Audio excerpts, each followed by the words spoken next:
جو شخص اپنے مال کی زکوٰۃ ادا کرتا ہے اس کا مال اللہ کی حفاظت میں آ جاتا ہے۔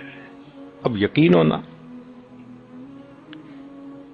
دارالعلوم دیوبند کے ایک خازن تھے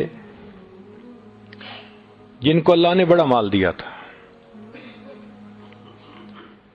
ان کا تقیہ کلام تھا اللہ کے فضل سے۔ ایک رات کو جب وہ تہجد میں اٹھے تو کیا دیکھتے ہیں کہ جس کمرے میں انہوں نے اپنا مال پیسہ رکھا ہوا تھا اس کے تالے کو جو چھوٹا سا لگا ہوا تھا ایک چور توڑنے کی کوشش کر رہا ہے۔ اپنا گھر ہے، اپنا کمرہ ہے، یہ آرام سے اپنے وضو میں لگے رہے، تہجد پڑھنے لگے رہے۔ جب فجر کا وقت ہوا تو مسجد جانا تھا تو اس وقت چور کے پاس گئے، فرمایا بھائی ابھی تک آپ سے یہ تالا نہیں ٹوٹا تو اب کیا ٹوٹے گا؟ تو وہ چور بھاگ گیا کہ مالک جاگ گئے۔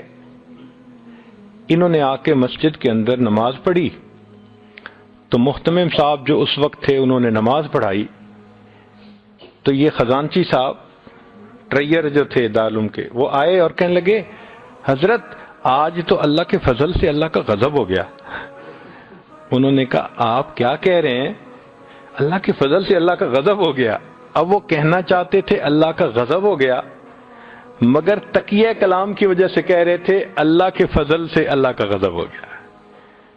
پھر جب پورا واقعہ سنا تو انہوں نے کہا کہ بھئی جب اٹھ گئے تھے تو شروع سے ہی آپ نے چور کو کیوں نہ بھگا دیا؟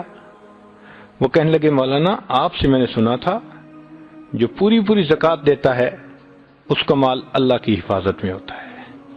میں چونکہ زکوٰۃ ادا کرتا ہوں مجھے یقین تھا کہ کوئی میرے مال کو چوری نہیں کر سکتا۔